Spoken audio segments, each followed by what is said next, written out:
يسبحون بحمد ربهم وقضي بينهم بالحق وقيل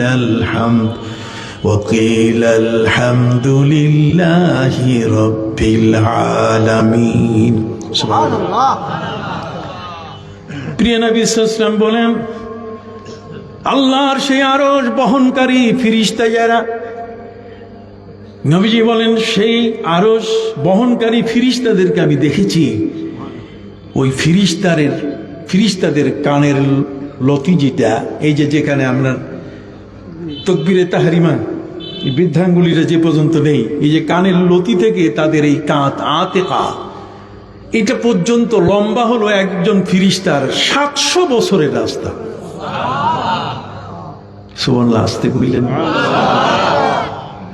কানের লতি থেকে ঘাড় পর্যন্ত এই যতটুকু জায়গা, এই এতটুকু জায়গার মধ্যে ফেরেশতাদের একজন ফেরেশতার এই কানের লতি থেকে ঘাড় পর্যন্ত কত 700 বছরের কি রাস্তা পরিমাণ এই অংশটা। ওই একজন ফেরেশতা যদি এসে পৃথিবীতে দাঁড়ায়, কতক্ষণ না বাবুরাম সাপুড়ে, কতক্ষণ না আর টিকবে না, পৃথিবীর সব কিছু ধ্বংস হয়ে যাবে, মানুষ সব পালাই যাবে। এই জন্য আল্লাহ বলছেন, যদি আমি ফেরেশতাদেরকে যদি মানুষকে শাসন করার দায়িত্ব দিতাম, লাজাআলনাহুম বাশারা, আমি তাদেরকে মানুষের রূপ দিয়ে পাঠাইতাম। কতক্ষণ। এই জন্যই নবী করিম সাল্লাল্লাহু আলাইহি ওয়াসাল্লামের কাছে এসছেন ফেরেশতারা দেহিয়াতুল কালবি রাদিয়াল্লাহু তাআলা আনহুর রূপ নিয়ে। সুবহানাল্লাহ।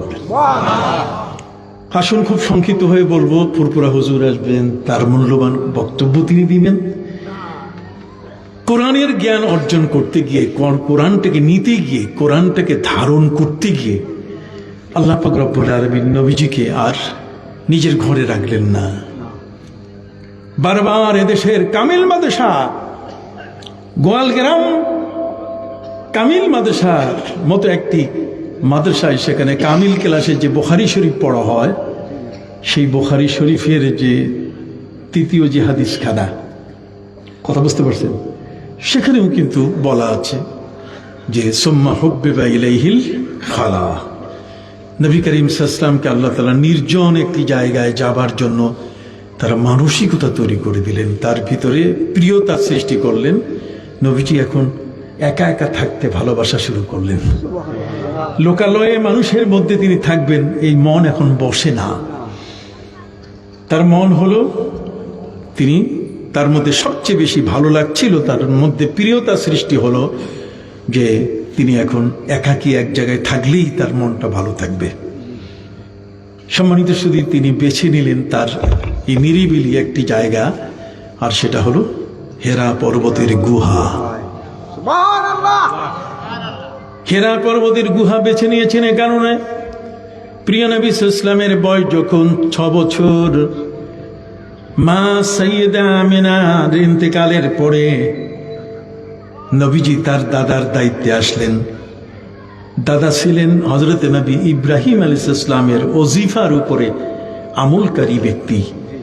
নবী ইব্রাহিম আলাইহিস সালামের ধর্মের অনুসারী হিসাবে আমাদের প্রিয় নবী সাল্লাল্লাহু আলাইহি ওয়াসাল্লামের দাদা তিনি ছিলেন। অতএব একটি মুসলিম পরিবারে নবী এসছেন। সুবহানাল্লাহ। নবী এসছেন একটা কি মুসলিম পরিবারে। তো মুসলিম পরিবারে আসলে নিয়ন্ত্রণ নবী ইব্রাহিম আলাইহিস সালামের শরীয়তের যদি থাকে, তাহলে সেকালে সেই পরিবারটা এই 40 বছর বয়স পর্যন্ত আমার নবীকে নিয়ে যে কলঙ্কিত কথাটা বলা হলো, তাতে নবীর জীবন তো অনিয়ন্ত্রিত ছিল না। কথা বুঝতে পারছেন? এই জীবনটা তো একটা নিয়মের মধ্যে কি ছিল। যদি দাদা কি করতেন, দাদা তিনি কাবা ঘরে ইতিকাফ করতেন, 360টি মূর্তির পূজা। আর ঠিক তার বিপরীত দাদা তিনি কাবা ঘরে কি করতেন, ইতিকাফ করতেন। একদিকে মূর্তির পূজা চলে, আর একদিকে দাদার সেজদা দিয়ে কাবা ঘর আলোকিত হয়ে যায়। সুবহানাল্লাহ। সুধী মণ্ডলী, দাদা খাজা আব্দুল মুত্তালিব কখনো কখনো আল্লাহর সাথে নিবিড় সম্পর্ক সৃষ্টি করার জন্য গভীরতম সম্পর্ক সৃষ্টি করার জন্যে তিনি কাবা ঘর থেকে 3 মাইল দূরে, 5 কিলোমিটার দূরে হেরা পর্বতে তিনি যেতেন।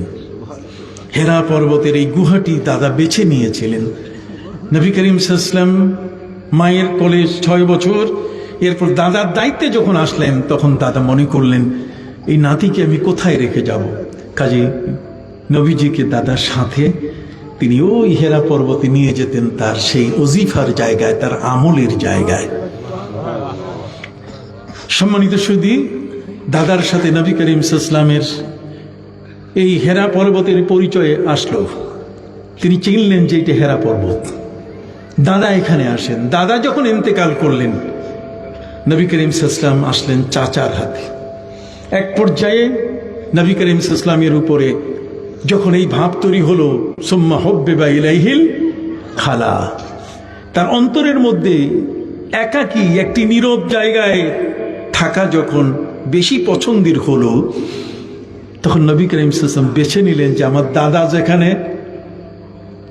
আমার দাদা যেখানে মোরাকাবা করেছেন, কি করছেন? হলো না শব্দ, সবাই বলেন নাই, কি করছেন? মোরাকাবা। মোরাকাবা শব্দের অর্থ ধ্যানে মগ্ন থাকা। মোরাকাবা এটা রাকাবা, রাকাবুন। রাকাবুন শব্দের অর্থ হচ্ছে রকিব। রকিব শব্দের অর্থ হচ্ছে কারো সঙ্গ গ্রহণের জন্য উৎসাহিত হয়ে, অথবা কারো সঙ্গ পাবার জন্যে ব্যস্ত হয়ে পড়া। কথা বোঝেন নাই? কারো সঙ্গ পাওয়ার জন্য কি ব্যস্ত হয়ে পড়া, এর নাম কি? মোরাকাবা। আপনি যদি কাউকে বন্ধু হিসাবে পেতে চান, তার সঙ্গ নেবার জন্য আপনাকে তো কিছু কাজ করতে হবে, ঠিক কিনা? আল্লাহ পাক রব্বুল আলামিনের মহান সান্নিধ্য লাভের জন্যে এই সান্নিধ্যের বিষয়টা, মোরাকাবার বিষয়টি নিয়ে প্রিয় নবী সাল্লাল্লাহু আলাইহি ওয়াসাল্লাম তিনি বেছে নিলেন যে এখন ওই হেরা পর্বতের গুহা যেখানে দাদা ওজিফা আমল করতেন, বিশেষ জিকির আজকার তিনি করতেন, তিনি সেই জায়গাটাকে বেছে নিলেন। প্রশ্ন হলো, দাদা বেছে নিয়েছেন, তাতে নবীজির বেছে নেওয়ার কি আছে? বেছে নেওয়ার পেছনে কারণ, এখানে অনেক মুহাদ্দিস বসে আছেন। বেছে নেওয়ার কারণ হলো হেরা পর্বতের সমতল ভূমি থেকে উপরে উঠতে 2100 কদম উপরে উঠতে হয়। তারপর থেকে নিচে 70 কদম নিচে এসে সেই গুহা যেখানে দাদার সাথে নবীজি বহুবার একত্রে দাদার পাশে এসে তিনিও জিকিরে শামিল ছিলেন। দাদার সাথে জিকিরে কি নবী করিম সাল্লাল্লাহু আলাইহি ওয়াসাল্লাম কি ওখানে এই ছোট বাচ্চার মতো দৌড়দৌড়ি করছেন নাকি? না, তিনি শান্ত। নবীজির মতো এত ভদ্র, এত চমৎকার শিশু জগতের মধ্যে আর হতে পারে না। কারণ তিনি বলেছেন, আল্লামানি রব্বি ফাআহসানা তালিমি ওয়া আদ্দাবানি রব্বি ফাআহসানা তাদিবি। উত্তম জ্ঞানের শিক্ষক হলেন আল্লাহ।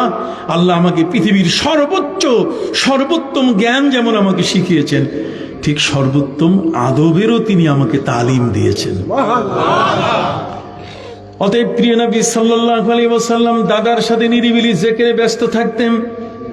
আসা যাওয়ার মধ্যে হেরা পর্বত নবীর কাছে পরিচিত হয়ে গেল। দাদার ইন্তেকালের পরে এরপরে যখন নবী করিম সাল্লাল্লাহু আলাইহি ওয়াসাল্লামের বয়স 40 বছর, তখন তার ভেতরে মহব্বত তৈরি করা হলো যে আপনি একা একা নিরিবিলি জায়গায় আপনি এখন থাকেন। আমার কথা বুঝতে কষ্ট হচ্ছে না? একটা নিরিবিলি জায়গা, নবী করিম সাল্লাল্লাহু আলাইহি ওয়াসাল্লাম দেখলেন যে নিরিবিলি জায়গা তো ওটা। তিনি সেখানে চলে গেলেন, স্ত্রীকে বললেন আমি তোমার কাছে ফিরে আসব। এটা না যে আমি চলে গেলাম চিল্লা দিতে, এরপরে আর পরে তোমার কোনো খবর নাই, তোমার নুন ধার করে খাইতে হবে, তোমার পেঁয়াজ ধার করে খাইতে হবে, কতক্ষণ না তোমার চাল ধার করে খেতে হবে, এমনটা নয়। আমিও আসবো, তোমার খোঁজ নেব। সুবহানাল্লাহ। ডোন্ট মাইন্ড, আমার কথা ভিন্ন দিকে নেবেন না। আপনার জ্ঞানী মানুষ, আমি বলেছি মূর্খ ভিন্ন জিনিস। মূর্খ হলো আবু জাহাল, ওর কাছে কিছুই বলা যাবে না, ও কিছুই বুঝবে না। আর আপনি হলেন নবীর উম্মতের মধ্যে একজন অংশীদার, নবীর উম্মতের উত্তম ব্যক্তি, কুনতুম খায়রা উম্মাতিন উখরিজাত লিন-নাস তা'মুরুনা বিল মা'রুফি ওয়া তানহাউনা আনিল মুনকার। আপনি উম্মতের সেরা একজন মানুষ। সুবহানাল্লাহ। নবীজির উম্মত হওয়া মানে পৃথিবীর কি একজন সেরা মানুষ। কাজে আপনাকে ছোট করে বলার কোনো সুযোগ কারো নাই। মানুষ হিসাবে আপনার সম্মান আছে, কিন্তু নবীর উম্মত হিসাবে সবার উপরে আপনার কি সম্মান। ইহুদি বলেন, খ্রিস্টান বলেন, বৌদ্ধ বলেন, যে কোনো ব্যক্তি হোক না কেন, সবার উপরে সম্মান কার বড়? যারা কালেমা পড়েছে। ওয়া কালিমাতুল্লাহি হিয়াল উলিয়া। কালেমা সবার উপরে। বড্ড করে বলেন সুবহানাল্লাহ। নবী করিম সাল্লাল্লাহু আলাইহি ওয়াসাল্লাম সেই হেরা পর্বতের গুহা বেছে নিলেন কেন? এ কারণেই বেছে নিয়েছেন যে হেরা পর্বতের যে গুহাটাতে তার দাদা বসতেন, তিনি যেখানে বসা শুরু করলেন, সেখান থেকে কাবা ঘর দেখা যায়। কাবা ঘর হলো শরিয়ত, আর হেরা হলো কি মারিফত। কথা বলেন, কাবা হলো কি শরিয়ত, সেখানে হবে তোয়াফ, সেখানে হবে ইতিকাফ, সেখানে হবে আল্লাহর নামে দোয়া দরুদ, সবকিছু সেখানে সজোরে একজন মানুষ সেখানে আল্লাহর ইবাদত করবেন, রুকু সিজদা সব হবে। আর হেরা পর্বতটা হলো কি মারিফত। কথা বুঝতে পারছেন? এই মারিফত আর শরীয়ত, এই দুটোই কিন্তু আমরা বিচারে কোনোদিন আনি না। এগুলো আলেমদের কাজ। এই ধরনের বড় বড় আলেম যারা, তারা জানেন, তারা বুঝেন যে এই হেরা পর্বতের গুহায় কি ঘটেছিল। হেরা পর্বতের গুহার মধ্যে কি হয়েছিল? হেরা পর্বতের গুহার মধ্যে আমার নবীজি সেখানে নিজে ভাত পাকাইয়া খাইতে যান নাই, কতক্ষণ না, বরং তার ধ্যান, তার চিন্তার মধ্যে যেন কোনো ফাটল সৃষ্টি না হয়। এই জন্য আম্মাজান খাদিজাতুল কুবরা রাদিয়াল্লাহু তাআলা, তিনি এই পাহাড়ি এলাকায়, অসমান রাস্তা, কোনো পথ নাই, কিছু নাই, কিন্তু স্বামীর খাবার জন্য তিনি খাবার নিয়ে আসতেন এখানে। সেই 5 থেকে 6 কিলোমিটার দূর থেকে একজন মহিলা, সেই সময়কালে 1400 বছর আগে, এখন তো রাস্তা কিছুটা হয়েছে, তখন এই খাবার নিয়ে আসতেন তিনি। সুবহানাল্লাহ বলেন। প্রিয় নবী সাল্লাল্লাহু আলাইহি ওয়াসাল্লাম আবার স্ত্রীর খোঁজ নেওয়ার জন্য তিনি যেতেন। একাধারে তিনি সব সময় থাকতেন না, একসাথে হয়তো 40 দিন অথবা 20 দিন অথবা 7 দিন, এই সময়কালটি তিনি অপেক্ষা করে করে সেখানে বিশেষ ধ্যানে ছিলেন। তিনি এই গুহার মধ্যে কি করতেন? গুহার মধ্যে তিনি কাবার সাথে একটা কানেকশন, কাবার সাথে একটা নেট, একটা সম্পর্ক তৈরি তিনি করতেন। আর এই গুহার মধ্যে নবী করিম সাল্লাল্লাহু আলাইহি ওয়াসাল্লাম যে কাজটি করতেন সেটা হলো তাহান্নুস। নাম কি? এটি সবাই বলেন, তাহান্নুস। আত-তাআব্বুদ। তাহান্নুস শব্দের অর্থ হচ্ছে মোরাকাবা, বিশেষ ইবাদতে আত্মনিয়োগ করা। এমন ভাবে তিনি আল্লাহর ধ্যানে ব্যস্ত হয়েছিলেন। এই তাহান্নুস, ওই শুরুটাই নবী করিম সাল্লাল্লাহু আলাইহি ওয়াসাল্লামের এমন হয়ে গেল যে আল্লাহর পক্ষ থেকে তার অন্তরের মধ্যে এক আলোক ছোটা এসে এমন ভাবে বিকিরিত হয়ে গেল, এমন একটা আলোর কিরণ তার সিনার মধ্যে পড়া শুরু করলো যে নবী করিম সাল্লাল্লাহু আলাইহি ওয়াসাল্লাম তখন তার এই ধ্যানের মধ্যে তিনি বুঝতে পারছেন যে আলিম বলতে গেলে, মহাজ্ঞানী বলতে গেলে বিশ্বজগতের একজন মহান স্রষ্টা। সুবহানাল্লাহ বলেন। তিনি আলিম, তিনি বাসির। সুবহানাল্লাহ বলেন। যদি কোনো ব্যক্তি মোরাকাবার স্তরে মোরাকাবা করতে গিয়ে যদি বিশেষ ধ্যানে যদি থাকে, তাহলে তাকে ধ্যান করতে হবে যে আল্লাহ আমাকে দেখতেছেন। আল্লাহ আমাকে কি কর্মচারী যদি মনে করে মালিক দেখতেছে, তাহলে কর্মচারী আর কাজে ফাঁকি দিবে না।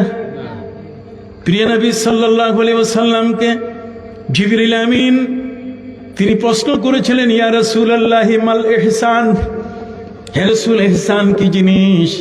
আল্লাহর নবী সাল্লাল্লাহু আলাইহি ওয়াসাল্লাম বললেন, আনতা আবুদাল্লাহ কাআন্নাকা তারা ফাইন লাম তাকুন তারাহু ফাইন্নাহু ইয়ারাক।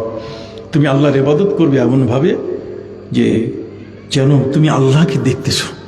আর যদি তোমার কোনো কারণে আল্লাহকে দেখতে না পাও, তাহলে তুমি মনে করবে যে আল্লাহ তোমাকে কি দেখতেছেন। সুবহানাল্লাহ বলে। এই যে বিষয়গুলো, এগুলো জ্ঞানের বিষয়, এগুলো নিজে নিজে বানাইয়া তৈরি করা যায় না। সম্মানিত সুধী, প্রিয় নবী সাল্লাল্লাহু আলাইহি ওয়াসাল্লাম সেই বিশেষ ইবাদতে আত্মনিয়োগ করলেন। এই আত্মনিয়োগ করা অবস্থায় তার ভিতরে আল্লাহর এক মহা ধ্যানের জগৎ খুলে গেল। প্রিয় নবী সাল্লাল্লাহু আলাইহি ওয়াসাল্লাম বিশেষ ইবাদতে তিনি বেশ কয়েক রাত আত্মনিয়োগ তিনি করলেন। এই আত্মনিয়োগ করার পরে তারপরে সেই হেরা পর্বতের গুহায় জিবরিল আমিন হাজির হয়ে গেলেন। আমি স্বাভাবিক কথাটি আপনাদেরকে বললাম, তবে আজকের বর্তমান পৃথিবীতে ফুরফুরা বলেন, সারসিনা বলেন, ইলমে তাসাউফের যত দরবার পৃথিবীতে ছিল, যেমন খাজা মঈনুদ্দিন চিশতি আজমিরি রহমতুল্লাহ আলাইহির দরবার, যেমন কুতুবউদ্দিন কাকি রহমতুল্লাহ আলাইহির দরবার, যেমন সেলিম চিশতির দরবার, যেমন উসমান হারুনির দরবার, বরপীর আব্দুল কাদের জিলানী রহমতুল্লাহ আলাইহির দরবার, ফুরফুরার কাইয়ুমুজ্জামান আবু বকর সিদ্দিকী ফুরফুরবি রহমতুল্লাহ আলাইহি আল কুরাইশি তার দরবার, শাহ সুফি নিসারউদ্দিন, শাহ আবু জাফর মোহাম্মদ সালেহ, শাহ হযরত মাওলানা মুহিবুল্লাহ রহমতুল্লাহ আলাইহি সহ এই বাংলাদেশ সারা পৃথিবীর মধ্যে যত আউলিয়া উলিয়া, তাদের প্রত্যেকেরই এই কোরআনের মাহাত্ম্য, কোরআনের আধ্যাত্মিক জ্ঞানটা অর্জন করতে তাদের যে জ্ঞানগুলো অর্জন করতে হয়েছে সেটা হলো নবী করিম সাল্লাল্লাহু আলাইহি ওয়াসাল্লামের সেই হেরা গুহার ওই মারিফতের জ্ঞান। কথা বুঝেন নি? আপনি দুনিয়ার যত লেখাপড়া আপনি করেন না কেন, এই দুনিয়ার লেখাপড়া দিয়ে আপনার চাকরি হবে, দুনিয়ার লেখাপড়া দিয়ে আপনার পদ পদবি বাড়বে, দুনিয়ার লেখাপড়া দিয়ে আপনি এই পৃথিবীতে সম্মানিত হবেন। আর আখিরাতের জন্য যেই আমলগুলো, এগুলো করে আপনি জান্নাতের অধিকারী হবেন। আপনি মহান আল্লাহর কাছে মুকাররাবিন ফিরিস্তা যারা, তার চেয়েও আপনি বেশি মর্যাদা লাভ করতে পারবেন। অতএব ইলমে জাহির এবং ইলমে বাতিন, ইলমে জাহির এবং ইলমে বাতিন, ইলমে বাতিনের মতো যে জ্ঞান, সে জ্ঞানটি অর্জন করে আমাদের জীবনে কেন প্রয়োজন, আমি আমার ভাইদের খেদমতে আরজ করতে চাই। এই জ্ঞানের শক্তি কি, যারা এই জ্ঞানটা অর্জন করেন, এই জ্ঞানটা হলো মূল জ্ঞান। আমরা সেই জ্ঞান বাদ দিয়ে এখন ভিন্ন জ্ঞানের দিকে মানুষগুলোকে নিচ্ছি। কতক্ষণ এই যে এখানে একটা দিনই মাদ্রাসা আছে, কতক্ষণ না কামিল মাদ্রাসা আছে না আপনাদের পাশে গোয়ালগ্রাম, কতক্ষণ না কেন, কি দরকার ছিল? সুফি সাহেব তো এমনি সুফি সাহেব হইতে পারতেন, সরসিনা দরবার দেয়া, মাদ্রাসা করার দরকার কি?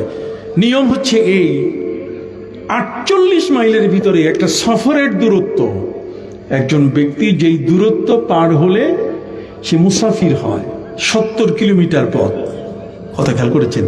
48 মাইল মানে কি 70 বা 72 কিলোমিটার এই যে পথ, এই 72 কিলোমিটার ব্যাসার্ধে 48 মাইলের ব্যাসার্ধের মধ্যে একজন আলিম থাকা ফরজে কিফায়া।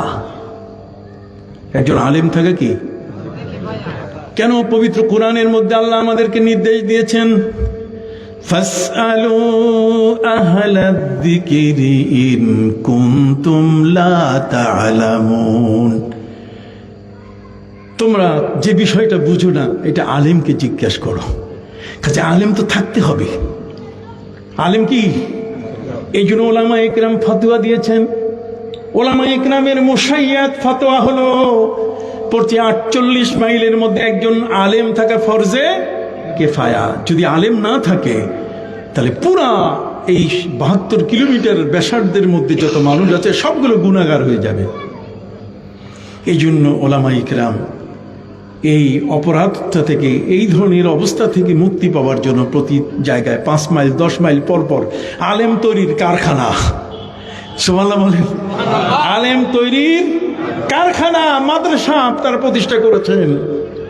এটি নবী করিম সাল্লাল্লাহু আলাইহি ওয়াসাল্লামের ওই হাদিস এবং কোরআনের জ্ঞান বিতরণের তাগিদের উপরে ভিত্তি করে পয়সা কামাই করার জন্য না।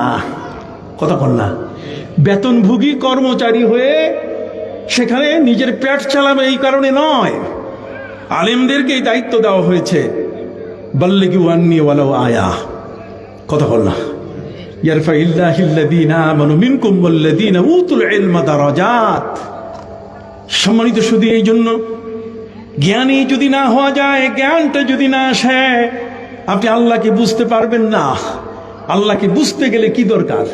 জ্ঞান দরকার, ধ্যান দরকার। বলেন, দুইটা শব্দ বলেন, কি দরকার? জ্ঞান দরকার, আর কি?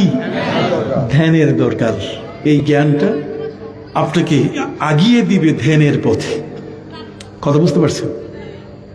আল্লাহকে, আপনি আল্লাহকে যদি না চিনেন, আল্লাহ বলছেন আমি সাক্ষ্য দিচ্ছি, শাহিদাল্লাহু আন্নাহু লা ইলাহা ইল্লাহু ওয়াল মালাইকাতু ওয়া উলুল ইলমি কাইমান বিল কিসত লা ইলাহা ইল্লা হুয়াল আজিজুল হাকীম। সুবহানাল্লাহ বলেন। আল্লাহ সাক্ষ্য দিচ্ছেন আমি ছাড়া আর কেউ নাই। বলেন, আমি ছাড়া আর কেউ। এখন আপনি কেমনি বুঝবেন যে আমি ছাড়া কেউ নাই? এই যে সেই দিন ধাক্কাটা উনি দিলেন 21শে নভেম্বর শুক্রবার জুমার দিনে, ধাক্কাটা দিয়েছেন এমন ধাক্কা, ওই ধাক্কায় সব হাক্কা বাক্কা। কথা ফাদুক্কাতিল আরদ দাক্কা, ফাদুক্কাতিল আরদ দাক্কা। জমিনটা এমন ভাবে নাড়া দিলেন সবগুলা হতচক হয়ে গেছে যে কি হইতেছে, কি হইবে। ঢাকা বিশ্ববিদ্যালয়ের ছুটি, 15 দিনের ছুটি, পালাও। কথা বলেন, বিভিন্ন শিক্ষা প্রতিষ্ঠান, ঢাকা শহরের মানুষগুলোকে বলা হচ্ছে 3 দিনের জন্য হলেও পালান। 1982 সালে 5ই মে শুক্রবার, সেদিন নাকি কিয়ামত হবে। সেদিন নাকি কি কিয়ামত হবে। আমি একটি মসজিদের খতিব, তো এর আগে মানুষগুলো সব ঢাকা ছেড়ে গ্রামে চলে গেছে। কিয়ামত হয়ে যাবে। কিয়ামত হয়ে গেলে তো দেশের দিয়ে বাঁচা যাবে, কারণ ওটা ছোট ছোট ঘর, কতক্ষণ চৌচালা ঘর, দোচালা ঘর, না হলে মাঠে ময়দানে দৌড়িয়ে বাঁচা যাবে। সব পালাই গেছে। কিয়ামত, কিয়ামত হলে বাঁচা যাবে? আল্লাহ কি বলছেন? ফালা ইয়াস্তাতিউনা তাওসিয়াতান ওয়ালা ইলা আহলিহিম ইয়ারজিউন। আপনি ওই সন্তানদের জন্য ওসিয়তনামা, উপদেশনামা লিখে দিয়ে যাবেন?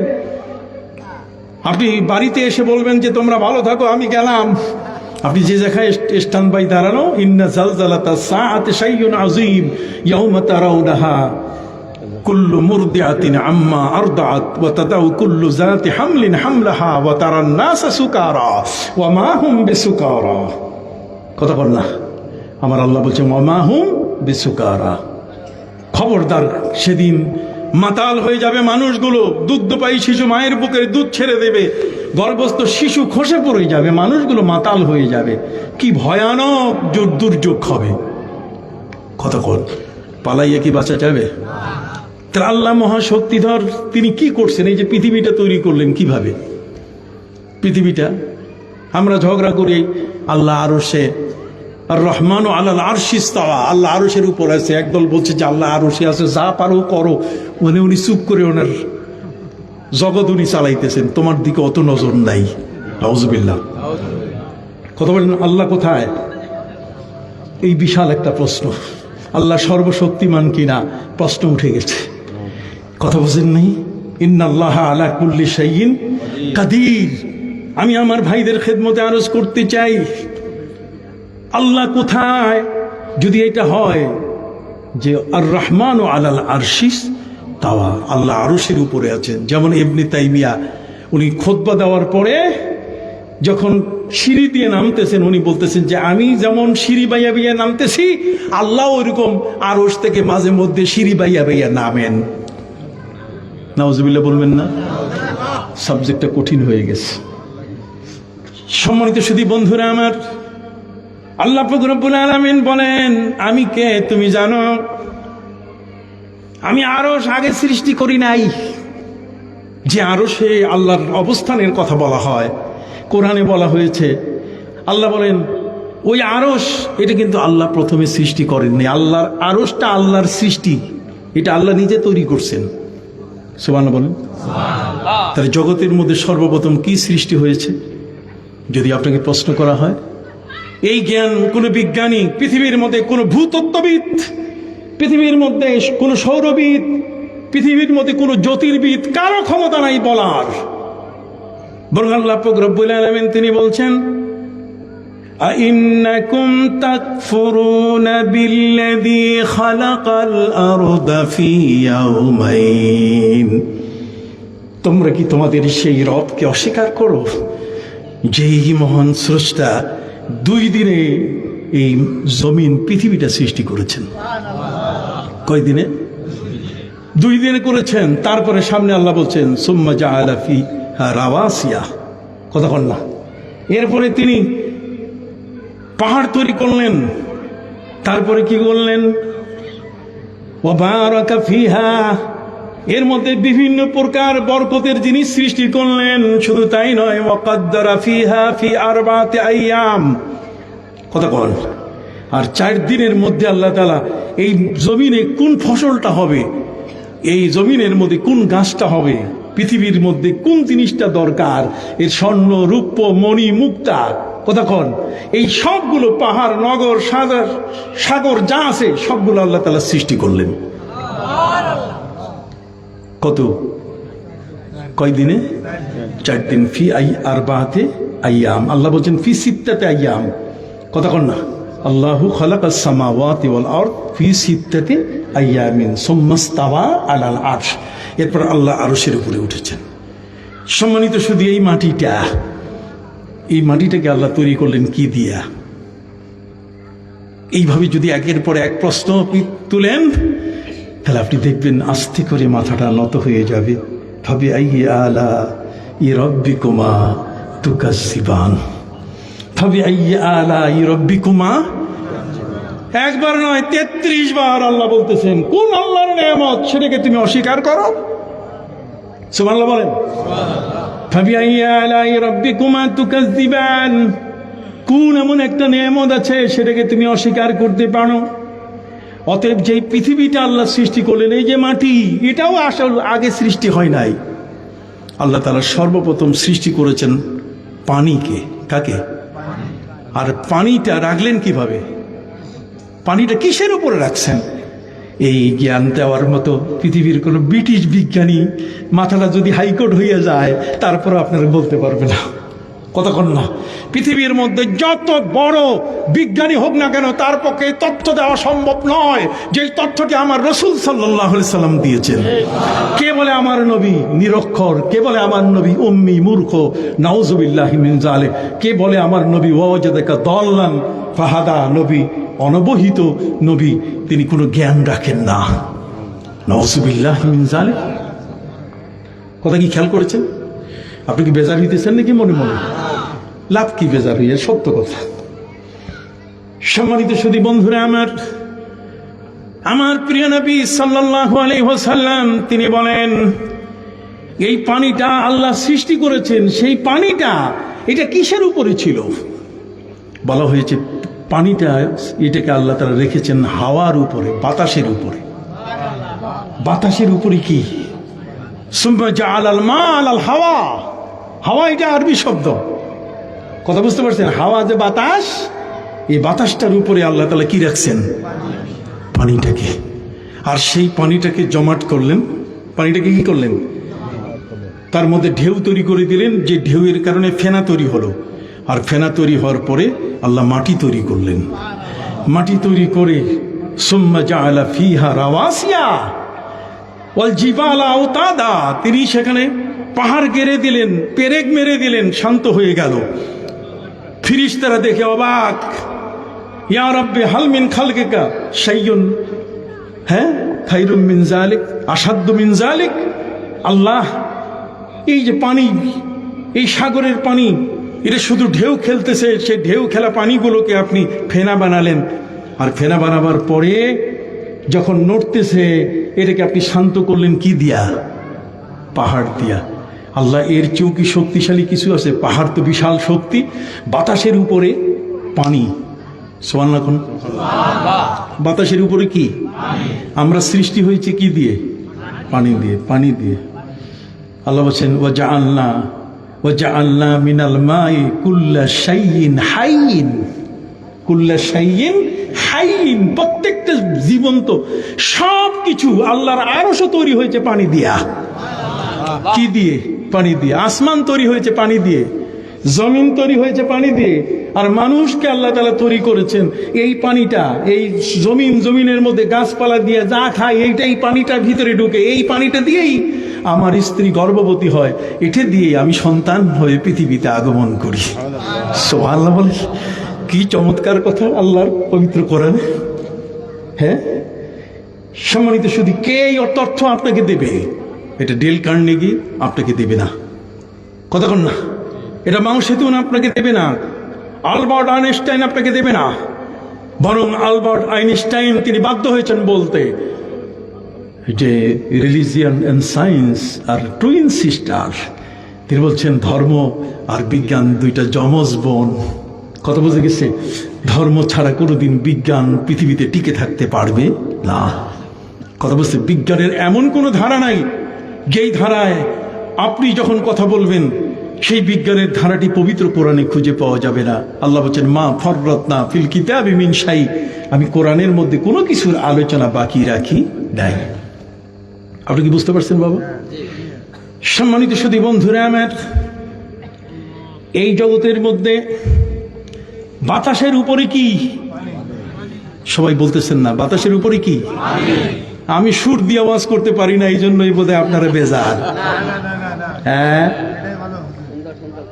আমি কি আর আমি তো সিনেমা দেখি না যে কার নাম বলবো, কথা বলছেন নাই। আমার তো সেই সিনেমা দেখা অভ্যাস নাই, কাজে রসালো কথা বলা আমার পক্ষে সম্ভব নয়। কথা বুঝতে পারছেন? হাওয়ার উপরে কি? আর পানিটাকে আল্লাহ তাআলা মাটি বানালেন। কি বানালেন? মাটি বানালেন। এই মাটি বানাইয়া এই মাটিটাকে আল্লাহ পাক রব্বুল আলামিন তৈরি করে সেই মাটিটাকে স্থির করলেন পানির উপরে, হাওয়ার উপরে পানি। আর সেই পানির ঢেউটাকে আল্লাহ তাআলা থামাই দিলেন কি দিয়া? কি বুঝে আসছে? বিজ্ঞানীরা এর বাইরে আজ পর্যন্ত মুখ খুলতে পারে নাই। নো সাউন্ড, কোনো কথা নাই। বরং তারা বলছে যে আল্লাহ ইজ ওভার থিংস কমিটমেন্ট। আল্লাহ পাক রব্বুল আলামিন তিনি এমন কমিটেন্ট, তিনি এমন যে আল্লাহ পাক রব্বুল আলামিনের ক্ষমতা সবার উপরে। এই ক্ষমতাটাকে যদি আপনি ধ্যানে নিয়ে আসেন হেরা পর্বতের গুহায়, আপনি যদি নিয়ে আসেন আপনি আপনার সেই নীরব নিরিবিলি জায়গায়, তাহলে কাবার সাথে আপনার এক আত্মার বন্ধন তৈরি হয়ে যাবে। শরীয়তের একটা আমল আপনার থেকে বাদ যাবে না, যেহেতু আধ্যাত্মিকতার সেই আলো দিয়ে শরীয়তের নামাজ রোজা আপনার কাছে মহাপবিত্র মনে হয়েছে। আপনার রুকু সেজদার দাম আল্লাহর কাছে কত বড় এটা আপনার সিনার মধ্যে এসে গেছে। আপনার অন্তরের মহাপবিত্রতা, আপনার অন্তরের মধ্যে স্বচ্ছতা, আল্লাহর মারিফত আপনাকে প্রমাণ করে দিচ্ছে যে রুকু এবং সেজদার মূল্য কোটি কোটি গুণে বেশি। কোটি কোটি গুণে কি বেশি? নাহলে আপনি বুঝতেই পারতেন না। এটা বুঝতে গেলে রুকুর মূল্য কত, সেজদার মূল্য কত, নামাজের কেরাতের মূল্য কত, নামাজের আত্তাহিয়াতের মূল্য কত, সুবহান রাব্বিয়াল আযীম, সুবহান রাব্বিয়াল আলা, এটার মূল্য কত, এটা অন্তর্চক্ষু খুলে না গেলে আপনি তার মূল্যটা বুঝবেন। আর যখনই মূল্য বুঝবেন তখন দেখবেন ঢোল যদি বাজে রুকুতে ভুল হবে না। কথা বল, যদি নর্তকী নাচে আর উলুধ্বনি দেয় সেজদায় আপনার কোন রকম তসবিতে ভুল হবে না। আপনি কি বুঝতে পারছেন? তাহলে সেই দেয়ালটা তৈরি করতে গেলে আধ্যাত্মিকতার চাদর, একটা বিশাল দেয়াল আপনাকে তৈরি করতে হবে। ওই দেয়ালটা তৈরি করে দেন এই সমস্ত অলিয়া উলিয়া পীর মাশায়েখ। সুবহানাল্লাহ, আল্লাহর ওলিরা সেই দেয়ালটা তৈরি করে দেন যাতে করে আপনার কানে উলুধ্বনি আসলো মনে হবে নাথিং।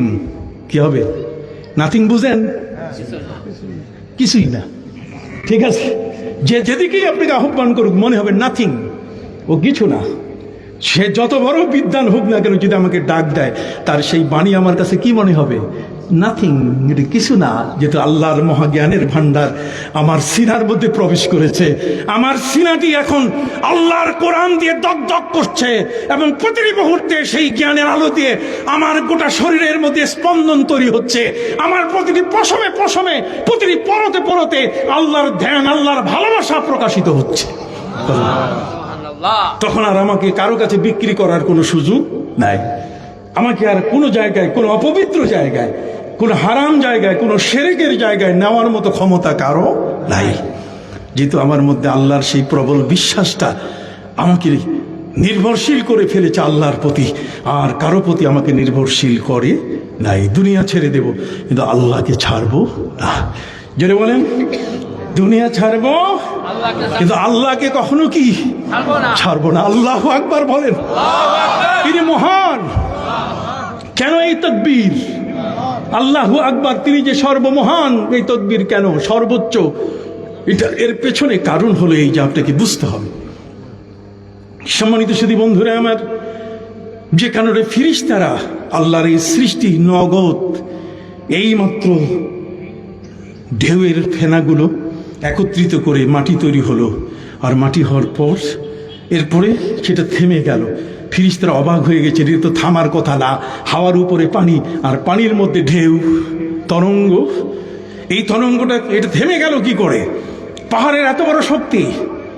ফিরিস্তারা জিজ্ঞেস করলেন, ইয়া রব, হাল মিন খালকিকা শাইউন আশাদ্দু মিন যালিক? এটা কি এর চেয়েও শক্তিশালী কিছু আছে? আল্লাহ বলেছেন আছে, আমি খালি পাওয়ার দেখাচ্ছি তোমাদেরকে। পাওয়ার, সুপ্রিম পাওয়ার এখনো দেখাই নাই। কথা বল না, সুপ্রিম পাওয়ার। সুপ্রিম পাওয়ার কি? ইজা আরাদা শাইয়ান আন ইয়াকুলা লাহু কুন ফায়াকুন, হও, হয়ে যায়। সুবহানাল্লাহ বলেন, হও, হয়ে যায়। সেই সুপ্রিম পাওয়ারটা আর একটু পরে। সম্মানিত সুধী বন্ধুরা আমার, একজন ফিরিস্তা নয়, লক্ষ ফিরিস্তা আল্লাহকে জিজ্ঞেস করছে যে আল্লাহ, কেমনে মাটি থেমে গেল? এর চেয়ে শক্তিশালী কি? পাহাড়ের চেয়ে শক্তিশালী আছে? আল্লাহ বলছেন আছে, আর সেটা হলো আল হাদিদ, লোহা। লোহা দিয়ে পাথর ভাঙা যায়। পৃথিবীর সমস্ত পাহাড় সুরঙ্গ করে, টানেল করে, এগুলো লোহা দিয়ে কেটে কেটে। কথা বুঝে গেছে? ফিরিস্তারা জিজ্ঞেস করলেন, ইয়া রব, হাল মিন খালকিকা শাইউন আশাদ্দু মিন যালিক? লোহার চেয়েও কি শক্তিশালী আছে? আল্লাহ বলেন, হ্যাঁ আছে তো। সেটা হলো আগুন। যত বড় শক্তিশালী লোহা হোক না কেন, আন্নার, আগুন যদি আগুনে ফেলে দেওয়া হয় তাহলে শেষ। ওই লোহার আর শক্তি, পাওয়ার শেষ। ফিরিস্তারা জিজ্ঞাসা করলেন, ইয়া রব, হাল মিন খালকিকা শাইউন আশাদ্দু মিন যালিক? এর উপরেও শক্তিশালী আছে কি? আল্লাহ বলেন আছে, সেটা হলো আলমা, পানি। দেখেন তো, এই যে নির্বাপন, আগুন ধরলে পানি মারে, ফায়ার ব্রিগেড এসে আপনার পানি দিয়ে সেটাকে নেভাচ্ছে। এই বিজ্ঞান তো ইসলাম দিয়েছে, কোরআন দিয়েছে। কোরআনের জ্ঞান দিয়েই তো আমরা আজকে চলি, কিন্তু ওরা স্বীকার করে না। কতক্ষণ না, ওরা কি স্বীকার করে না? এই জন্য, এই স্বীকার করাবার জন্যই আপনাকে, আপনার সন্তানটাকে এই ধরনের আলেম, মৌলানা আব্দুল কাইয়ুম সাহেবের মতো আলেম, এই ধরনের বড় বড় আলেম তৈরি করার জন্য এই দিনিয়া মাদ্রাসা প্রতিষ্ঠিত হয়েছে। এই জন্য এই প্রতিষ্ঠানগুলো হয়েছে, যাতে করে এর চোখটা যেন কোনোদিন অন্ধকারে এটা যেন নিমজ্জিত না হয়। এই জন্য মদিনার পথে, আলোর পথে যেন থাকে। কথা কি বুঝতে পারছে? এই জন্য সম্মানিত সুধী, ফিরিস্তারা জিজ্ঞেস করলেন, ইয়া রব, হাল মিন খালকিকা শাইউন আশাদ্দু মিন যালিক? পানির চেয়েও কি শক্তিশালী আছে? আল্লাহ বলেন, আছে তো, আমার সৃষ্টি আছে। কয় কি? কয় সেটা হলো আর রিহ, বাতাস। যতই দক্ষিণা দিকে বাতাস, দক্ষিণা বাতাস হোক না কেন, তরঙ্গমালায় পুরা ঢেউয়ে সেই নদী কেঁপে উঠে। কি বলেন, ঠিক না? মাঝিমাল্লারা ভয় পায়, যারা পারাপার হবে সেই যাত্রীরা পর্যন্ত শঙ্কিত হয়ে যায়। তারা আর নৌকায় উঠতে চায় না, স্পিড বোটে উঠতে চায় না। এই তো পাশের, এই যে পাশের পদ্মা নদী, কি বলেন, ঠিক কিনা? সেখানে তো বহু কাণ্ড ঘটে গেছে, বহু লঞ্চ নিমজ্জিত হয়েছে। কথা কি বুঝতে পারছেন? ফিরিস্তারা জিজ্ঞাসা করে বলেন যে পৃথিবীর মধ্যে এই পাহাড়ের চেয়ে শক্তিশালী লোহা, লোহার পাওয়ার বেশি, লোহার চেয়ে বেশি পাওয়ার হলো আগুনের, আগুনের চেয়ে বেশি শক্তি হলো কার মধ্যে? পানি, আর পানির চেয়ে বেশি শক্তি কার? বাতাস। বাতাস এর চেয়েও কি কোনো শক্তিশালী কেউ আছে? হালমিন খালকিকা শাইউন আসাদ্দু মিন যালিক, এর উপরে আল্লাহ বলেন নাম আছে, সেটা হলো আমার এই মানুষ জাতি। এদেরকে আমি এমন বুদ্ধি দিছি, বাতাসের কান ধইরা টায়ারের ভিতরে প প করে ঢুকাই দিতেছে। কতক্ষণ এমন কারবার, কথা বুঝতে পারছেন? টায়ারের মধ্যে ঢুকাই দিতেছে, সাইকেলের টায়ারে, অটোর টাওয়ারে, কথা বুঝেন নাই, বাসের টাওয়ারে, হ্যাঁ, প্রাইভেট কার বলেন আর হাইয়েস্ট বলেন, সবগুলোর ভিতরে প প করে ঢুকাই দিতেছে।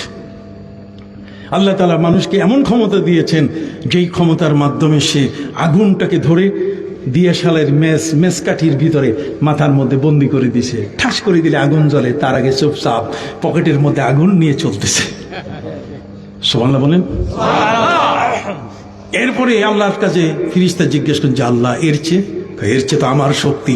এত কিছু বলার পরও যদি এই মানুষটা আমাকে না বুঝে, আমাকে না চিনে, কতক্ষণ আফারাআইতুমুল মাআল্লাযী তাশরাবুন আআনতুম আনজালতুমুহু মিনাল মুজনি আম নাহনুল মুনজিলুন। রে বান্দা, আকাশের মধ্যে আমি দুই রকম মেঘ রেখে দিয়েছি। কয় রকম? একটা হচ্ছে আসহাবুল বাসিতা, তার মানে প্রশস্ত মেঘ, এটা সূর্যের প্রচন্ড আলো থেকে তোমাকে রক্ষা করবে। আরেকটা হচ্ছে আসহাবুর রুকামা, তার মানে যেটা বর্ষণকারী মেঘ, এটাকে যখন অর্ডার দিব আমি, তখন এসে এই গোয়ালগ্রাম এলাকায় বর্ষণ শুরু করে দিবে, ওটাও আমার নিয়ন্ত্রণে। তাহলে আমার হায়াত মৌত ওয়াইয়াসআলুনাকা আনির রূহ কুলির রূহু মিন আমরি রাব্বি, সবগুলো যখন নিয়ন্ত্রণে সেই মহান আল্লাহর, তাহলে তার ছাড়া ফাফিরু ইলাল্লাহ, আল্লাহর কাছে পালানো ছাড়া, আল্লাহর দরবারে হাজিরা দেওয়া ছাড়া, আল্লাহর কাছে নিজেকে অর্পণ করা ছাড়া আর কোনো বিকল্প ব্যবস্থা নাই। আছে? জোরে বলেন, আছে কি? সম্মানিত শুধু এই জন্য আপনি আল্লাহর কাছে চলে আসবেন। পৃথিবী নাথিং। ফাআম্মা মান তাগা ওয়া আসারাল হায়াতাদ দুনিয়া। আজকে যেগুলো কি আপনি বলছেন, এগুলো আপনার সবকিছু, আপনার দালান কোঠা বাড়ি, কি ল্যান্ডের ব্যবসা, আপনি ইয়ের ব্যবসা করবেন, কি প্লটের ব্যবসা, আপনি ফ্ল্যাটের ব্যবসা করবেন, ধাক্কা দিয়ে দিয়েছে পুরা, সবাই টাকা পকেটের মধ্যে দিয়ে দিছে। কথা কন না, সবাই টাকা রাখছে কোথায়? পকেটে। না, এখন দেওয়া যাবে না, আগামী 10 তারিখের আগে নাকি আরেকটা হবে। আর সেইটাতে যদি আমার সেই প্রজেক্টের দেওয়া টাকা যদি সবগুলো শেষ হয়ে যায়, ওটা ভুন্ডুল হয়ে গেলে তো আবার শেষ। অথচ একটা আশার উপরে আমরা বেঁচে আছি। আপনি কি আমার কথাগুলো বুঝতেছেন?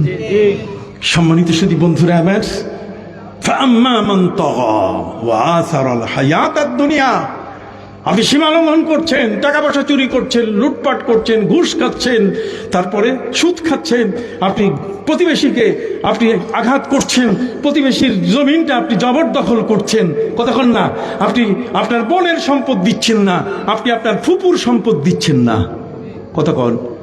ফুপুরা তো বড় কষ্টে আছে পৃথিবীতে, বোনেরা বহু কষ্টে আছে পৃথিবীতে। বোন যদি চায় জমির ভাগ, তাহলে কবরস্থান দেয়। জোরে বলেন না, কি দেয়? কবরস্থানে কিছু পাওয়া যায়? কিছু পাওয়া যায় না। কথা বোঝেন নাই? কুয়া দেয়। আমি বলি কি বাঁশের মুড়া দেয়। বাঁশ যেখানে হয় মুড়া দেয়, কিচ্ছু হয় না। ধান, অন্য কোনো উৎপাদনের কোনো সুযোগ নাই। এই জন্য সম্মানিত সুধী, আল্লাহ পাক রব্বুল আলামিন তিনি বলছেন সুম্মা কাযাহুন্না ইলাস সামাওয়াত। আল্লাহ তাআলা সেই আসমান, এই জমিন, আসমানটাকে তিনি তৈরি করলেন 2 দিনে, কতক্ষণ না, আর বাকি ওগুলো কয় দিন? 4 দিন। এই দুইটা একসাথে। সুম্মা দুহিয়াতিল আরদ, পৃথিবীটাকে ফিরিস্তাদের বললেন এটাকে টানো স্পঞ্জের মতো, এটা যেন লম্বা হয়। লম্বা হতে হতে পৃথিবী একেবারে গোপালগঞ্জ সাইরা ঢাকা পার হইয়া চলে গেছে সেই মিয়ানমার পার হইয়া ফিলিপাইন, কতক্ষণ না, ফিরিস্তারা টানছে। আর এর উপরে আল্লাহ পাক রব্বুল আলামিন সৃষ্টি করলেন কি? আসমান। তাও সেই আসমানটাকে সৃষ্টি করলেন 7টা স্তরে।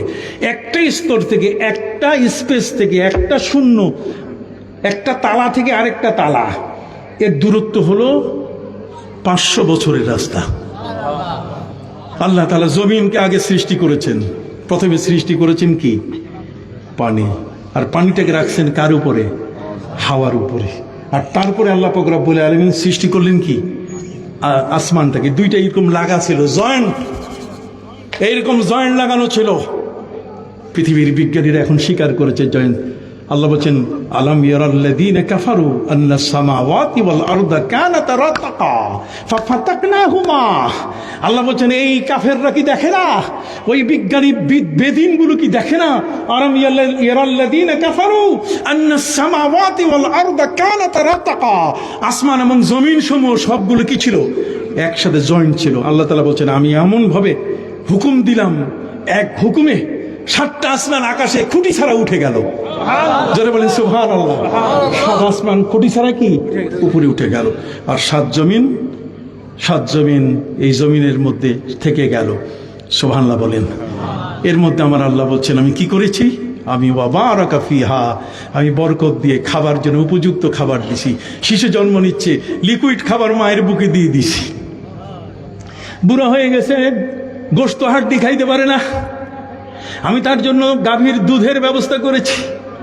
আমি তার জন্য অটোমেটিক জেলির ব্যবস্থা করেছি। আর জেলি হলো সাগর কলা, চাম্পা কলা, জেলি দেখছেন এমন ভাবে টেস্ট ওর মধ্যে দেওয়া আছে। কলা খাইয়া কোনোদিন কইছেন নাকি যে নুন বেশি হয়েছে? কথা কর না। কলা খাইয়া কোনোদিন কইছেন যে তিতা লাগতেছে? এটা অটো জেলি। আল্লাহ তাআলা যার দাঁত নাই তার জন্য আল্লাহ তাআলা ব্যবস্থা করছেন সবাইকে। আল খালকু আয়ানুল্লাহ। অতএব পৃথিবীর মধ্যে আল্লাহর এই পরিচয়টুকু জানার জন্য যে মহাগ্রন্থ আল কোরআন জ্ঞান বিজ্ঞানে পরিপূর্ণ, সেটা কি আমার প্রিয় নবী সাল্লাল্লাহু আলাইহি ওয়াসাল্লামের সেই রসুলের কাছে দেয়া হলো। আর তিনি সেটা নেবার জন্য গেলেন কোথায়? হেরা পর্বতে। ঠিক আছে, তাহলে মারিফতে গিয়ে শরীয়তের আলো পাওয়া যায়। আপনি কি বুঝতেছেন? কথাটা কি মনে থাকবে? মারিফতে গিয়ে কি পাওয়া যায়? শরীয়ত পাওয়া যায়। শরীয়ত আনতে হয় মারিফতের ভিতর থেকে। কথা বুঝেন? মারিফতের ভিতর থেকে শরীয়তটা যখন আসবে তখন সেটা হবে পরিষ্কার, সেটা হবে পবিত্র, সেটা হবে স্বচ্ছ, সেটার মধ্যে কোনো কালিমা থাকবে না। কারণ আধ্যাত্মিকতার চক্ষুটা অনেক শক্তিশালী। কতক্ষণ আধ্যাত্মিকতার চক্ষুটা কি শক্তিশালী? কিরকম বলবো? একটা উদাহরণ বলবো। হযরত আবু হুরায়রা রাদিয়াল্লাহু তাআলা আনহু, তিনি বাহরাইনের গভর্নর পদে যখন তার কার্যক্রম পরিচালনা শুরু করলেন, হযরতে আবু হুরায়রা খুব সুফি একজন ব্যক্তি। বাহরাইনের যখন তিনি গভর্নর হলেন, বুঝেন নাই গভর্নর কারে কয়? গভর্নর মানে সম্মানীয় একটা পদ। গভর্নর মানে একটা বড় মাপের সম্মানের পদ। আর ওই যুগের গভর্নর মানে দেশের পরিচালক। কথা কল দেশের পরিচালক হিসাবে হযরত আবু হুরায়রা রাদিয়াল্লাহু তাআলা আনহু তিনি দেশ পরিচালনা করছেন বাহরাইন। সকাল এবং সন্ধ্যা তার ডিউটি পালন শেষ করে যখন সন্ধ্যা হয় তখন তিনি জঙ্গলের লাকড়ি কেটে মাথার মধ্যে বোঝা রেখে তিনি এগুলো মানুষের দুয়ারে দুয়ারে বিক্রি করতেন। সুবহানাল্লাহ বলবেন না? দিনের বেলায় তিনি রাষ্ট্রের গভর্নর, আর রাতের বেলায় তিনি কি লাকড়ি বিক্রেতা। কতক্ষণ লাকড়ি বিক্রেতা হিসাবে একজন রাষ্ট্রের প্রধান যদি দুয়ারে দুয়ারে ঘুরে, আমরা হলে তো তারে খুব ইনসাল্ট করবো। তো এটা হইল বেটা বুঝে না কিছু। কথা বুঝে গেছে? এটা বুঝে না কিছু, তারে আমরা এই সেই কইয়া নানা ধরনের বাজে মন্তব্য। আর ফেসবুক যদি ওই সময় থাকতো তাহলে তো বিপদ। এখনকার ফেসবুক তো দুনিয়ার সবচেয়ে বড় গুনাহে কবিরা করার একটা জায়গা। কতক্ষণ না আমি বক্তব্য দিচ্ছি, দেখবেন আমাকে নিয়ে কত তানশাট শেষ নাই। এত গুনাহে কবিরা হচ্ছে যে আল্লাহর গজব, ভূমিকম্প কেন আরো বোধহয় কিছু আসতেছে। ফারতাকিবু ইনদা যালিকা রিহান হামরা ওয়া জালজালাতান ওয়া মাসখান ওয়া কাযাফান। কথা বুঝে গেছে? আল্লাহর পক্ষ থেকে গজব রেডি হয়ে আছে। তসবির সুতা ছিঁড়ে গেলে যেমন দানাগুলো টপ টপ করে পড়ে, ঠিক আল্লাহর গজব অপেক্ষা করছে, ঠিক এরকম টপ টপ করে পড়া শুরু করছে। কথা বুঝতে পারছেন? বাঁচা মুশকিল। তওবার দিকে আসা ছাড়া আর কোনো উপায়। যখনই তওবার কথা বলবো তখনই তো আপনি বলবেন কিসের তওবা? আবার তওবা করলে তো পীর সাহেবের পাগড়ি ধরা লাগবে। আরে বেটা, পাগড়ি ছাড়া বাঁচবা কেমনে? ইয়াদুল্লাহি ফাওকা আইদিহিম। যারা পাগড়ি ধরেন পাগড়ি যারা দেন, বায়াত যারা করেন, তাদের হাতের উপরে আল্লাহর হাত। যেরকম সুবহানাল্লাহ, ইয়াদুল্লাহি ফাওকা আইদিহিম। পবিত্র কোরআন মজিদে আল্লাহ পাক রব্বুল আলামিন বলেন, ওয়ামা রামাইতা ইদ রামাইতা ওয়ালাকিন্নাল্লাহ রামা। হে নবী, হিজরতের মুহূর্তে নিজের ঘর থেকে বের হওয়ার সময় যখন কাফেররা টের পেল আপনি দেশ ছেড়ে চলে যাচ্ছেন, হিজরত করতেছেন, তখন ওরা সবাই মিলে ডাকাডাকি করে সব নেতারা চতুর্দিকে আপনাকে আপনার বাড়ি ঘিরে ফেললো। আপনি ওই মুহূর্তে বলেন, মাবুদ এখন কি করব আমি? তখন আমি বললাম, হে নবী, আপনার পায়ের পাশে যে মাটি আছে সেই ধুলাগুলো হাতে নিয়ে ছুঁড়ে মারেন। আমি বাতাসকে নির্দেশ দিয়েছি, যারা চতুর্দিকে আপনাকে ধরার জন্য চোখ খাড়া করে আছে, ওই খাড়া চোখের মধ্যে ধুলা যাইয়া চোখ অটোমেটিক লক করে দিবে, একেবারে বন্ধ, আপনাকে তারা দেখবে না, আপনি ফাঁকে বাইর হয়ে চলে আসেন। এই বিশ্বাসটুকু সৃষ্টি করে আধ্যাত্মিকতা, কথা বল না। এই বিশ্বাসটুকু না হলে আপনি কোনোদিন ইমানের উপরে দাঁড়িয়ে থাকতে পারতেন না, পারবেন না। এই বিশ্বাসটুকু না হলে এই অলিয়া উলিয়ারা, এই দেশ, যে দেশে হিন্দু, যে দেশে সনাতনী ধর্মের মানুষের রাজত্বের এত প্রভাব ছিল, যেখানে মুসলমানের কালেমার উচ্চারণ ছিল একটি দুঃস্বপ্ন, আর সে জায়গায় আজকে প্রায় 4 লক্ষের মতো মসজিদে আজান হচ্ছে। সুবহানাল্লাহ বলেন। আধ্যাত্মিক বিশাল রুহের শক্তি নিয়ে তারা এসছেন। তাদের দেহ যতটুকু কাজ করেছে তাদের চেয়ে কয়েক কোটি গুণে পাওয়ারফুল হয়ে তাদের রুহ কাজ করেছে। তাদের রুহানি শক্তি তাদের ঈমানকে এত বড় বলিয়ান করে ফেলেছে যে তারা এই সমস্ত কাউকে কখনো পরোয়া করেন নাই। মাঝি মাল্লা বন্ধ করে দিয়েছে, পারাপার পথ বন্ধ, আর সেখানে জায়নামাজ দিয়ে তারা পার হয়েছেন। সুবহানাল্লাহ বলেন। পার হয়েছেন কি না? তারা পার হয়েছে। সম্মানিত সুধী বন্ধুরা, আবার বিনয়ের সাথে আপনাদের কাছে বলতে চাই, জগতের মধ্যে আল্লাহ পাক রব্বুল আলামিন আমাদের জন্য তার দরবারে পৌঁছার সব দুয়ার তিনি খুলে রেখেছেন। কতক্ষণ আপনি যদি আল্লাহর কাছে যেতে চান, তাহলে সেই আল্লাহর পথটুকু পাইতে আপনার বাধা নাই। ইহদিনাস সিরাতাল মুস্তাকিমে প্রতিদিন প্রতি রাকাতে আপনাকে আল্লাহ বলে দিচ্ছে, উলাইকা মা আনআমাল্লাহু আলাইহিম মিনান নাবিয়্যিনা ওয়াস সিদ্দিকিনা ওয়াশ শুহাদাই ওয়াস সালিহিন ওয়া হাসুনা উলাইকা রাফিকা। কিন্তু আপনি শক্তিটা চাবেন কার কাছে? আল্লাহর কাছে। জোরে বলুন, কার কাছে? আবার জোরে বলেন, কার কাছে? আল্লাহর কাছে। সে আল্লাহর কাছে শক্তিটা চাইলে এই পৃথিবীর কোনো মহাশক্তি আর আপনার পাশে এসে দাঁড়াবার মোকাবেলা করার কোনো সুযোগ নাই। খেয়াল করছেন কথাটা? এই জন্য আমি বিনয়ের সাথে আপনাদের কাছে বলতে চাই, এলমে মারিফাত অর্থাৎ আধ্যাত্মিক শক্তিটা হলো অনেক বড় একটা শক্তি।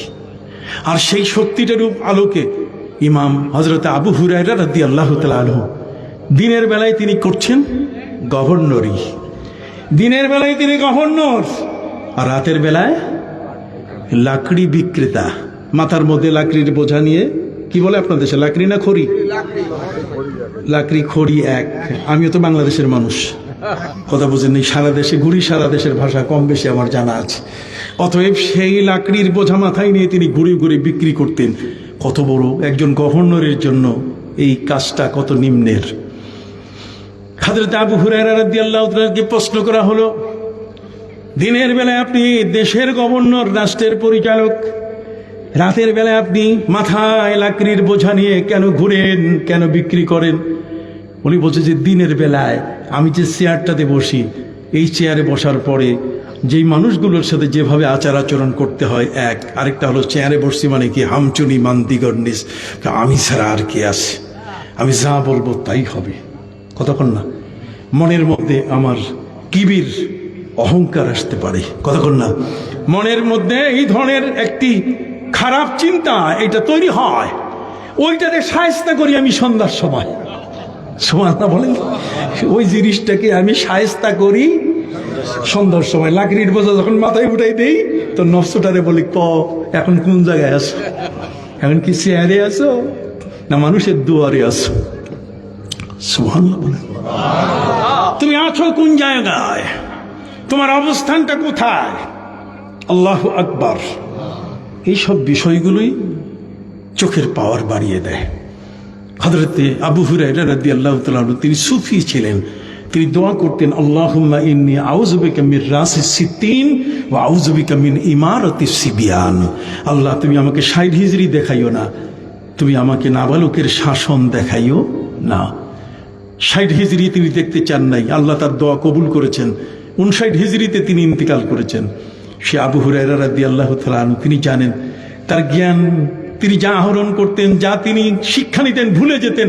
নবীজির কাছে বলার পরে নবীজি তার সেই চাদরে থুতু দিয়ে বলছে, গায়ে দাও, দেখবে তোমার জ্ঞান বেড়ে যাবে। কি আধ্যাত্মিকতা!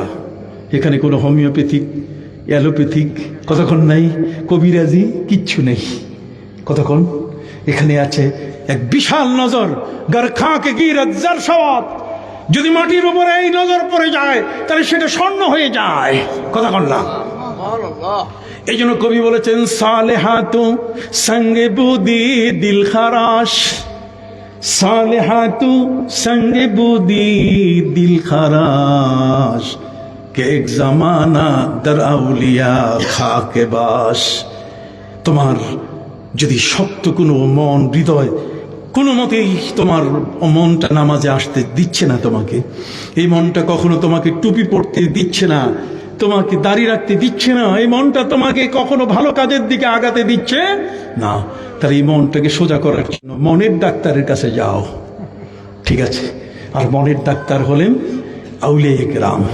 সবানা বলেন, কে এক জামানা দর আউলিয়া খাকে বাস। মাটির উপরে গিয়ে বসো, তার কাছে তুমি মাটি হয়ে যাও। তার মানে তুমি কি জানো?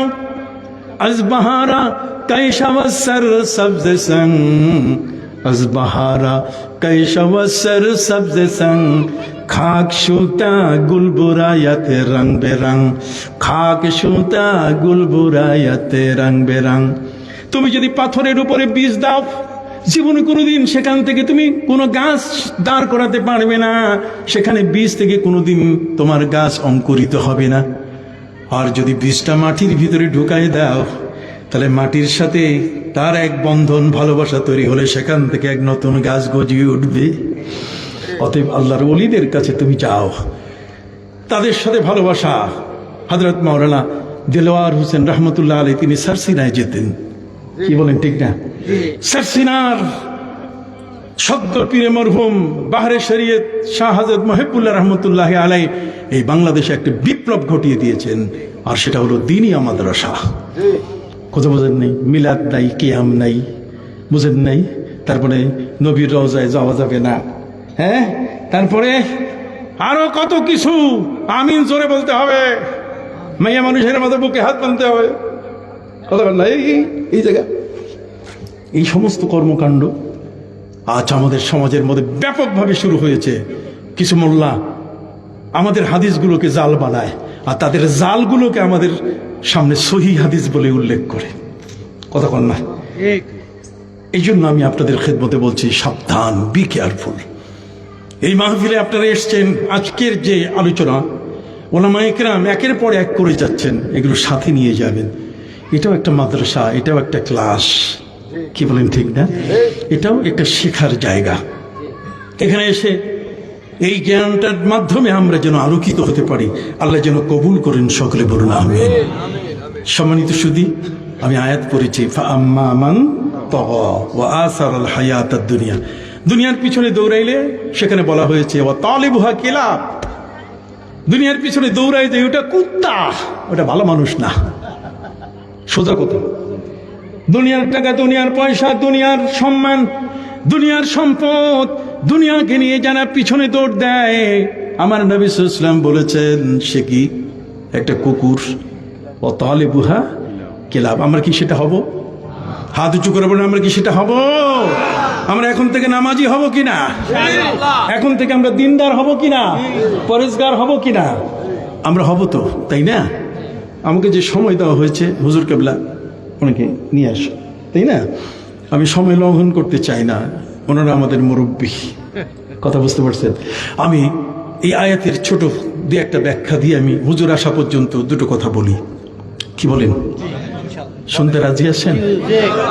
ফাআম্মা মান তাগা ওয়া আসারাল হায়াতাদ দুনিয়া, বাড়াবাড়ি করবেন, সম্পদের ঠেলাঠেলি করবেন, আবু লাহাব আর না হলে তার বউ উম্মে জামিল যা হইছে তাই হবেন। কতক্ষণ আবু লাহাবরে আল্লাহ তাআলা কি বানাইছে? তাকে তাউন প্লেগ রোগ দিয়ে গ্রাম থেকে তাড়া করে মরুভূমিতে এমনভাবে পাঠাই দিছে, নবীজির সাথে বেয়াদবি করার কারণে মরার সময় এক চামচ পানিও তার কপালে জুটে। আল্লাহ বলছেন তাব্বাত ইয়াদা আবি লাহাবিন ওয়া তাব মা আদনা আনহু মালুহু ওয়া মা কাসাব, মা আদনা আনহু মালুহু ওয়া মা কাসাব, তার সম্পদ তাকে রক্ষা করতে পারে নাই। যদি আল্লাহর পথে আপনি থাকেন তাহলে রক্ষা করবেন আপনাকে কে? আল্লাহ। আবার বলেন রক্ষা করবেন কে? আল্লাহ। কতভাবে আমার নবীর উপরে ইহুদিরা দেয়ালের পাশ থেকে পাথর দিয়ে নবীকে মারার চেষ্টা করেছে, মারতে পারে নাই। কতক্ষণ মারতে পারে নাই। আল্লাহ বলছেন আল্লাহু ইয়াসিমুকা মিনান নাস, হে নবী আপনি আমার, অতএব আমি আপনার পাহারাদার। সুবহানাল্লাহ, সুবহানাল্লাহ বলেন। আপনি আমার হয়ে যান, আমি আপনার হয়ে যাব। সুবহানাল্লাহ বলেন। আপনি আমার হয়ে যান, আমি কি আপনার হয়ে যাব। আপনার যা কিছু আছে সব কিছুর পাহারাদারি আমি করব। কোন মানুষ আপনার জীবনকে ধ্বংস করতে, নষ্ট করতে পারবে না। আল্লাহু ইয়াসিমুকা মিনান নাস। এর পরের দিন থেকে নবীজি তার গেট থেকে দারোয়ান উঠাই দিলেন। দারোয়ানকে বললেন তোমার আর চাকরি করা লাগবে না, ভালো চাকরি দিতেছি, আমার পাহারা দেওয়া লাগবে না, আমার পাহারা এখন আল্লাহ নিজেই দেওয়া শুরু করেছে। তাহলে সেই বান্দার এই তবকা, প্রিয় নবী সাল্লাল্লাহু আলাইহি সাল্লাম তার উম্মতের জন্য এই সুন্দর একটি জীবন তৈরি করার জন্য তিনি যে কোরআনের জ্ঞান দিয়েছেন, ওই কোরআনের জ্ঞানটাকে প্রচার করার জন্যই দিনী মাদ্রাসা। এটা বিপ্লব। সারা বাংলাদেশে প্রায় ২৫০০ মতো এই দিনী মাদ্রাসা। কথা বুঝতে পারছেন? দিনী মাদ্রাসা মানে এর মধ্যে ইলমে মারিফত আছে, জিকির আছে, আজকার আছে। কতক্ষণ না, এর মধ্যে পোশাক আছে, লেবাস পোশাক। বুঝেন নাই? এই মাদ্রাসায় যারা পড়ে তারা কখনো ওই ফুল প্যান্ট পরে পেশাব করতে বসতে পারে না, এমন না। কতক্ষণ না, তারা এমন পোশাক পরবে, এমনভাবে আমল আখলাকগুলো করবে যাতে করে আপনি দেখেই বুঝতে পারবেন যে এই লোকটি, এই শিশুটি আসলে একটা সত্যের পথে। বড় পীর আব্দুল কাদের জিলানী রহমতুল্লাহ আলাইহি যেমন মায়ের কাছে শিক্ষা নিয়ে মিথ্যা আর কোনোদিন আশ্রয় দেন নাই। তার কাপড়ের ভিতরে 40টি মোহর, সেলাইকৃত মোহর তিনি নির্দ্বিধায় স্বীকার করেছেন। তিনি বলে দিলেন যে আমার কাপড়ের ভিতরে, বুকের ভিতরে লুকানো আছে, রাখা আছে 40টি মোহর। ডাকাতরা বলল সবাই মিথ্যা বলছে, তুই মিথ্যা বললা না কেন? আমার মা আমাকে মিথ্যা বলতে নিষেধ করছে। সুবহানাল্লাহ বলেন। বাবা ছিলেন এমন এক বাবা, যে বাবার নদীর পাশে এক নিভৃত সময়ে, একটি সুন্দর রাতের গভীর সময়ে, তাহাজ্জুদের সময়ে ইবাদতে যিনি আত্মনিয়োগ করে আছে। প্রচন্ড ক্ষুধা লাগলো, ক্ষুধা আগে নিবারণ করা দরকার। কতক্ষণ নামাজের সময় হয়েছে কিন্তু ক্ষুধা, আগে খান তারপর কি নামাজে যান। খেয়াল করছেন কথাটা? অবশ্যই জমাতের গুরুত্ব দিতে হবে। তিনি দেখলেন যে নদীর পাশে এই গভীর রাতে, তখন তার এইরকম বনানী আর গুলশানের রেস্তোরাঁ সারা রাত ব্যাপী ঢিং ঢাং আওয়াজ দিয়ে বেঁচেছিল তা তো নয়। কথা বোঝেন নেই? তিনি দেখলেন নদীতে একটা আপেল ভেসে যাচ্ছে, সে আপেল ফলটা খেলেন, ভালো কথা, তিনি খেয়েছেন, এরপরে তার কিছু নেই। কিন্তু তার মনে দেখা দিল যে আমি ফলটা খেয়েছি, ফলটা কার, এটা কোন মালিকের, আমি তো তার অনুমতি নেই নাই। এই উপলব্ধিটা ইলমে মারিফত ছাড়া আসে না। কথা বোঝেন নাই? আল্লাহ বলছেন ওয়াইলুল্লে কুল্লে হুমাযাতিল লুমাযা আল্লাযী জামা মালা ওয়া আদ্দাদা। ওই যে ঘুষ খায় যেগুলা, ওগুলো রাত্রে ঘুমাইতে পারে না। আপনি কথা বলেন না কেন? যারা ঘুষ খায় তারা কি, আমি আওয়াজটা পাইলাম না, আপনাদের মধ্যে কি ওইরকম আছে নাকি? আল্লাহ মাফ করুক, জোরে বলেন। যারা ঘুষ খায় তারা রাত্রে কি, হাত উঁচু করে বলেন, ঘুমাইতে পারে। কেন? কোরআন বলে দিয়েছে, পবিত্র কোরআন বলেছে ওয়াইল দোজক এদের জন্য যারা এইভাবে মানুষের অর্থ আত্মসাৎ করে, জমা কইরা নিজের ঘরে তোষকের মধ্যে ঢুকায় রাখে। কথা বুঝেন নাই? 10 মিনিট পর পর মনে হয় যে আজকে কত পাইলাম, লাফাই উঠে, আবার তোষকের ভিতর থেকে টাকা বের করে আল্লাযী জামা মালাহু ওয়া আদ্দাদা, আবার সে গোনা শুরু করে, ক্যালকুলেটর নিয়ে বসে ঠিক আছে কিনা।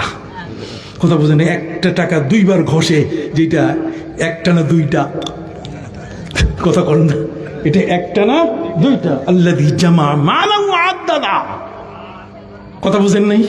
সে জানে না ইয়াহসাবু আন্না মালাহু ওয়া আদ্দাদা। সম্মানিত শুধু সে জানে না যে এই গণনাটা তার জন্য কত ভয়ঙ্কর। কথা বুঝতে পারছেন? সম্মানিত শুধু তারপরে একটু চোখে আসে, আসার পর আবার মনে হয় কিরে কত পাইলাম দেখি, আবার লাফাই উঠে, ঘুমায় না। এই ঘুষখোররা রাত্রে কি ঘুমায় না, সুদখোর ঘুমায় না, সন্ত্রাসী ঘুমায় না। কথা বলেন? ঠিক এরকম ভাবে মানুষের অর্থ আত্মসাৎকারী, সম্পদ লোপাটকারী, ব্যাংক ডাকাত, এরা কখনো ঘুমাইতে পারে না। এরা নিজেরা যুদ্ধ করে মরে যায়, এই জমিন তাদেরকে গ্রহণ করে না। ওয়ালা তুফসিদু ফিল আরদি বাদা ইসলাহিহা। আল্লাহ তাআলা জমিনটাকে বড় মহাপবিত্র করে সৃষ্টি করেছেন।